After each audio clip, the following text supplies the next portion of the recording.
you know, to a place called Beamish. Ready, let's go. Step into the past, oh what a sight. Alright, lovely viewers of Highland Explorer. Today we're ditching the glens and the lochs for a wee history lesson. We're heading to County Durham, England, to a place that'll have you feeling like you stepped into a time machine. Beamish. Now, Beamish isn't your dusty old museum. This is a whole other kettle of kippers. It's a living museum where history unfolds right before your eyes. So, buckle up, because we're about to explore Beamish's unique blend of sights, sounds, smells, and, you've guessed it, some truly fascinating stories from everyday folks in the northeast of England. From trams to trains to recreated shops and schools, Beamish promises a right knees up through time. Alright, let's dive right into Beamish's 1900s town, a proper time capsule filled with sights and sounds that feel ripped straight from your granddad's stories. Think cobbled streets, those iconic red postboxes, and folks dressed in period costume going about their day like it's actually 1913. And speaking of going about their day, did you know that everyone working in this town isn't just dressed up like Edwardians? They're living the Edwardian life. They know all about local gossip and what's on sale at the co-op. It's like a real life soap opera. We're popping into the sweet shop. Can anyone resist the smell of pear drops and humbugs?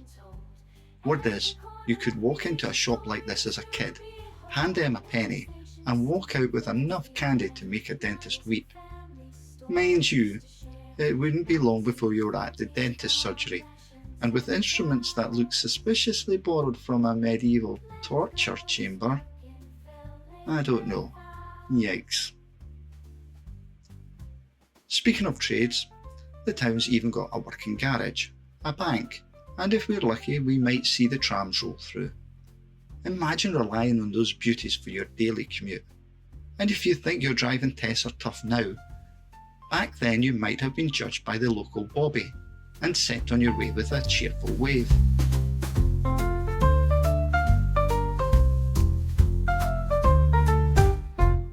Beamish, our time machine so grand, through decades of tales hand in hand, from shops to the farms and everything between. We're living the past in our time Right then, machine. time to swing into the vibrant 1950s town. Now, I'll be honest, this was a bit like stepping into an unfinished building site when we went. There's a whole host of shops lined up, still a work in progress, promising all those 1950s goodies, a cinema, a toy shop, who knows what else. But even in this half-finished state, there's excitement in the air. It's like being let in on a secret before the grand opening. One of the highlights is the replica welfare hall. Remember those? Places for community gatherings, dances, and the odd game of bingo. They were the heart and soul of so many towns and villages. Stepping inside feels cosy and familiar, like your granny's living room, with perhaps a few more trophies and certificates lining the walls. Now, Beamish isn't all about recreating buildings. It's about those heartwarming human stories too. Word has it, the houses here were actually chosen by vote. They picked real family homes and recreated them brick by brick. Imagine the stories those walls could tell. Everything from first dates to Christmas morning unwrapping. Oh, and let's not forget the 1950s food. A bit of a mixed bag, to be honest. A solid fry-up for sure, but anyone fancying a plate of jelly deals? I thought not. Through the 1900s town, take my hand, Edwardian tales and old-timey seas, living the past in our time machine.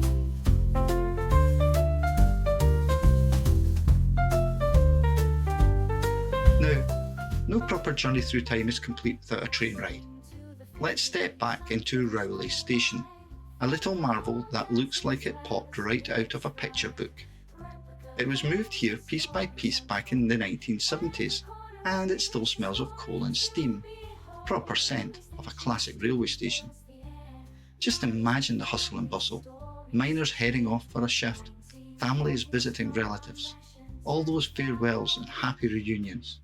And what about the station master? He must have been king of this tiny empire, keeping everything on track, and maybe even dishing out a stern look or two to any mischievous kids running along the platform. Those were the days. Alright, from trains to turnips, we are heading into the 1940s farm, a stark reminder that life wasn't all victory rolls and swing dances. It's a world of rationing, land girls, and that make-do and mend spirit that makes you truly appreciate our modern comforts. Stepping into the farmhouse is a bit like walking into a faded photograph. It's cosy and lived in, with a sense of resilience under the surface.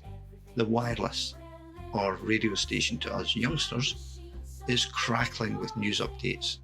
Could be wartime broadcasts, reminders to dig for victory, or even just a bit of Glenn Miller to boost morale.